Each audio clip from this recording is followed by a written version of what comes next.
Salut la team. Aujourd'hui, on se retrouve sur le XC90 pour continuer du coup notre investigation de panne suite à des pertes de puissance au niveau du turbo. Donc je rappelle, le souci c'est qu'on a un turbo qui perd aléatoirement de sa puissance. Le phénomène il s'amplifie, c'est de plus en plus. La propriétaire de la voiture m'avait demandé de changer le filtre à particules en étant persuadé que c'était ça qui était en cause sur les problèmes de perte de puissance. Mais au final, c'était pas ça, ça continue. Donc j'ai investigué un petit peu moi-même. Moi je pensais à la base que ça allait être une fuite d'air donc au niveau du circuit sous pression du turbo. Donc si ça vous intéresse, je vous ferai une petite vidéo pour vous expliquer le fonctionnement du turbo et pourquoi une fuite d'air sous pression peut mettre tout en rade. Et en démontant du coup un petit peu le circuit sous pression du turbo, je me suis rendu compte que c'était bien dégueulasse. Donc vous allez le voir juste après, on a une vanne EGR qui est bien encrassée et tout le circuit qui est à nettoyer. On va commencer par là, et à la suite de ça, si le problème n'est pas résolu, j'irai du côté du turbo. Regardez, il y a un bras au niveau de... Donc un bras, ce qu'on appelle un bras qui gère la géométrie variable du turbo, parce que le turbo a une géométrie variable, et ce bras peut avoir tendance à se gripper, ce qui est appelé couramment le grippage de la géométrie variable, et du coup entraîner aussi ce genre de problème. Donc on va régler ces deux soucis-là. J'ai commencé déjà à démonter une partie du système de sous pression d'air du turbo et je vais vous montrer tout ça. Donc ici on peut voir que le premier trou un peu béant là en forme de triangle, c'est le trou de la pompe haute pression, donc il faut enlever pour pouvoir accéder à tout ce qu'il y a en dessous. Donc au passage j'ai enlevé tout ce qu'il y avait ici, la boîte à air et tutti quanti, tout ce qui était admission d'air. Et juste en dessous là on peut voir que on a notre prise. Donc ça c'est la conduite qui arrive directement du turbo, qui va à la vanne EGR que j'ai enlevée, et par un système de durite arrive ici et part dans l'admission du moteur. Alors c'est pas très compliqué à démonter. Le seul problème c'est qu'on peut voir qu'on a 4 emplacements de vis ici, avec 2 vis à chaque fois. Et autant vous dire que celui-là, pour l'enlever, quand il y a la vanne EGR à poste, c'est juste la grosse misère. Donc ce qu'il faut faire, c'est avoir une toute petite clé à cliquer qui va vous permettre de passer, parce qu'en fait vous allez démonter par là. Je sais pas si on peut le voir. Vous allez démonter en passant par là, par ce côté-là.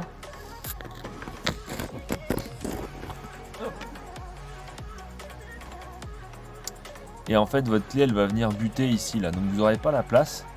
Donc il va vous falloir un petit cliquet qui va vous permettre de vraiment venir démonter tout le reste. Et sinon, en dehors de ça, ça se fait bien. Alors, voilà la fameuse vanne EGR. Donc on peut voir qu'elle est bien dégueulasse. Ici, on va en bas, mais il y a vraiment pas mal de boulot à faire. Ici aussi, c'est pas fou. Et de l'autre côté, ça c'est le côté boîtier papillon. Donc on peut voir qu'il y a quand même pas mal de travail de nettoyage à faire. Donc du coup j'ai cherché un petit peu des astuces pour le nettoyage. Et ce que j'ai pu trouver, c'est surtout voilà, les gens m'ont dit il faut le faire au décape-four.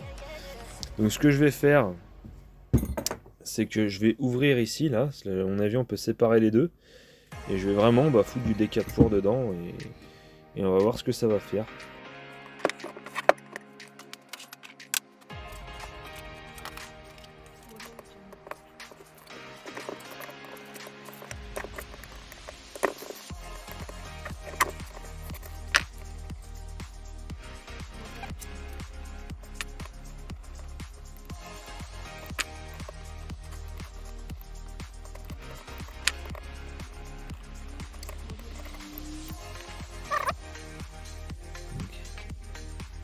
Voilà le reste de la vanne EGR qui est quand même bien dégueulasse. Je serais pas étonné qu'elle soit bloquée d'ailleurs.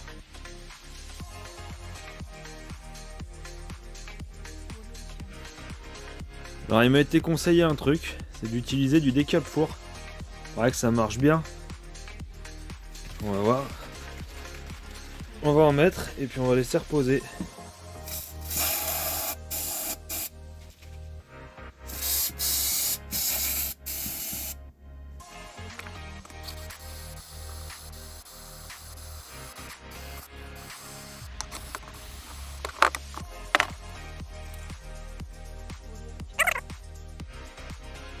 Bon bah ça y est les gars, j'ai remonté la vanne EGR après l'avoir nettoyé au maximum de ce que je pouvais. Bon, c'est pas parfait hein, mais là c'est le boîtier papillon, mais bon, c'est toujours mieux que ce que c'était au départ. Au moins maintenant on voit un peu les, on va dire qu'on voit les éléments qu'il y a dedans. Ouais. De ce côté là au moins elle est propre. Et puis ben du coup il me reste plus qu'à aller la remonter. Donc ce que je vais faire c'est que je vais d'abord remonter la vanne EGR, ensuite je remonterai la pompe haute pression qui est là. Peut-être aller lui mettre un petit coup de nettoyage avant histoire de, et puis voilà. Allez, et bah c'est parti.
Donc là ce que j'ai fait les amis, c'est que je suis venu d'abord fixer ma vanne EGR. Il y a deux vis là qui la fixent, on en voit une ici et une elle est juste derrière.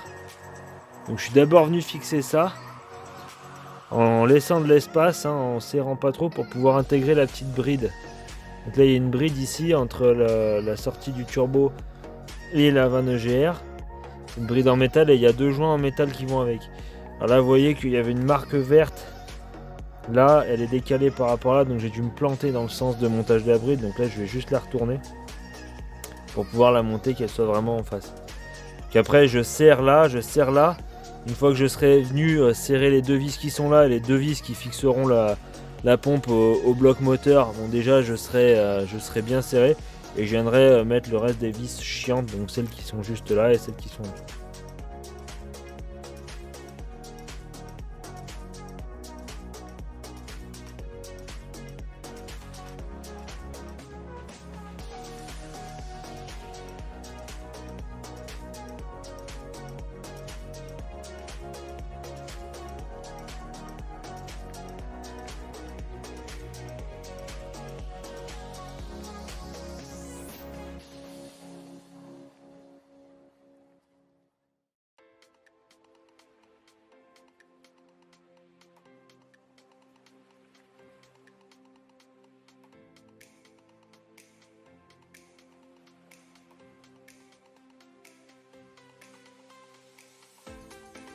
Bon, et ben j'ai remonté grossièrement la vanne EGR. J'ai mis j'ai pas mis toutes les vis parce que en fait j'ai la flemme de le faire ce soir. Ça m'arrive. On va faire un truc un peu plus cool, c'est que je vais mettre un petit coup de nettoyage sur la pompe à injection, enfin en tout cas la pompe à injection. Parce que tout simplement j'aime bien en fait avoir des pièces qui sont propres une fois que je les ai remontées. Je trouve que ça a toujours un peu plus de gueule un moteur propre. Donc je vais mettre un petit coup de nettoyage et puis on va s'arrêter là pour ce soir. Il en reste bon une bonne bière. Ouais, une bonne bière. Allez.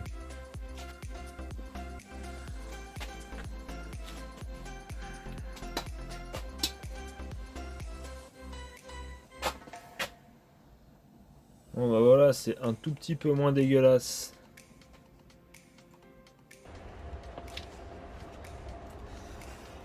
Bon, alors, ce qu'on va faire, c'est que là, vous pouvez voir que j'ai remonté une bonne partie des éléments. Donc j'ai remonté la pompe d'injection, j'ai remonté tout le boîtier contenant la vanne EGR ainsi que le boîtier papillon.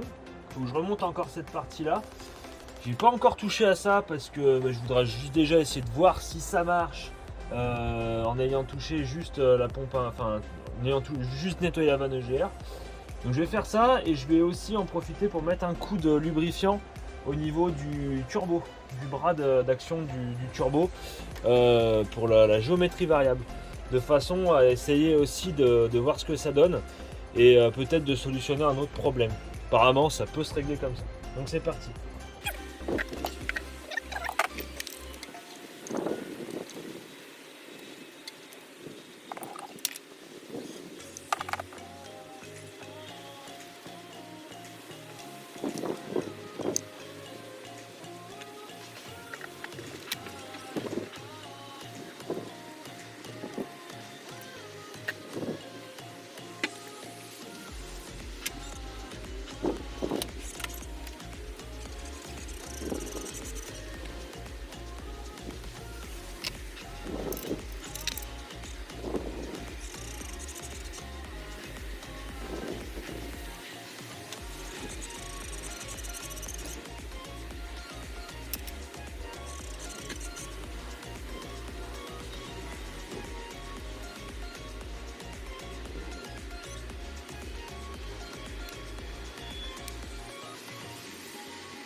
Bon les gars, j'ai remonté partiellement les éléments du moteur parce que je veux juste faire un essai, voir si ça démarre, comment ça démarre, si je vois du changement.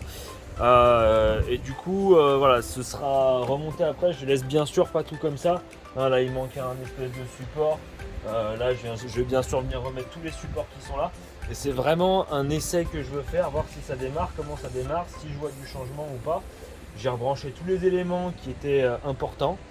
Donc on va voir ce que ça va donner, on va mettre un coup de clé et de toute façon si ça fonctionne ou selon comment ça fonctionne, à part si ça démarre pas du tout pour X raison, normalement ce que je vais faire c'est qu'après je vais juste avoir à remettre tout ce qui manque. Et ben allez, on rebranche la batterie, c'est parti.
Bon, alors, on a remonté, donc comme je vous l'ai montré, une partie du moteur. Et après 3 petits coups de clé que vous avez vus, bah, ça a démarré, donc je suis plutôt content. Même si au début il était un peu chaotant, ça tourne quand même relativement bien une fois que ça s'est mis en place. Et ça me choque pas plus que ça, hein, parce qu'en fait on avait surtout de l'air en fait dans le circuit, donc il faut que le temps, bah, voilà, que tout l'air se vire. Donc c'est pour ça qu'à certains moments on l'a entendu un petit peu hésiter. Mais bon, après une minute, ça roulait bien. Donc maintenant, bah, ce qu'il nous reste à faire, ça va être juste remonter la partie en plastique qui manque, et essayer de refixer bien comme il faut tout ce qui va être câble, etc. Et on va enfin pouvoir aller faire un tour avec et voir si notre problème est résolu. Alors j'aimerais bien vous dire que je suis sûr de moi, mais je suis pas du tout sûr de moi. J'ai fait au final que nettoyer la vanne EGR et mettre un petit coup de dégrippant sur le bras d'action de la géométrie variable du turbo. Je pense pas que ce soit ça qui change grand chose, même si j'aimerais bien. Après, il me reste encore 2 hypothèses à vérifier. La première, ça va être d'aller voir au niveau de l'intercooleur, parce qu'il se peut qu'il y ait des fuites au niveau de l'intercooleur et que ça crée ce genre de problème. La deuxième chose, c'est qu'il y a un deuxième capteur, le capteur de pression du filtre à particules, qui peut se mettre en défaut. C'est là où on a les 2 petits tuyaux qui partaient, la vidéo doit s'afficher juste là, les 2 petits tuyaux qui partent sur le FAP, ça ils vont à un capteur, et il se peut qu'ils soient HS aussi. Donc voilà, et ce qu'on va faire, c'est que déjà on va remonter tout ça, on va aller faire un tour et puis on verra. Allez, on s'y met.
Bon je vous cache pas que je suis un peu déçu, parce que je pensais vraiment que ça changerait quelque chose, ça n'a rien changé. Donc les boules, c'est des fois, je sais que la méca des fois on n'y arrive pas du premier coup et tout, mais ça fait vraiment déjà plusieurs mois que je suis sur ce problème et que j'arrive pas à trouver. Aujourd'hui on est à peu près 1 an après la fin de la vidéo précédente. Pour diverses raisons, j'ai pas pu finir cette vidéo avant. Et du coup, j'ai vu en commentaire entre temps que j'avais pas mal de demandes pour savoir quelle était l'issue du problème. Donc je vais vous la donner tout de suite. Mais avant, je vais juste vous faire un petit récap de ce qui s'est passé en fait après ce moment où je suis un peu dépité.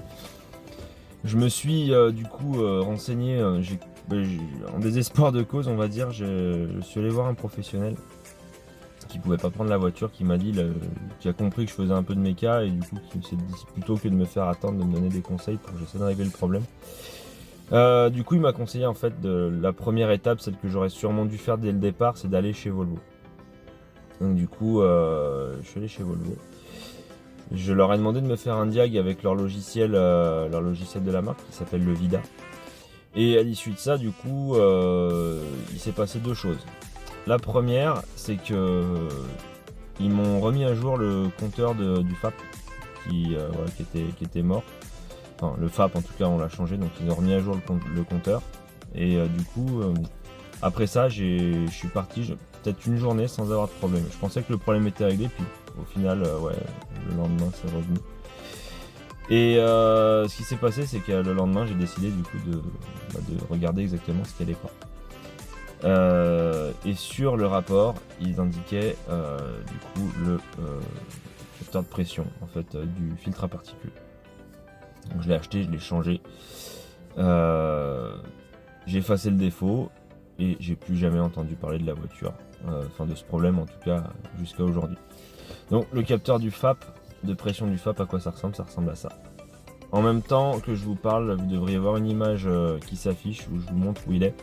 Donc il est en haut à droite du moteur, juste derrière le support de barre anti-rapprochement.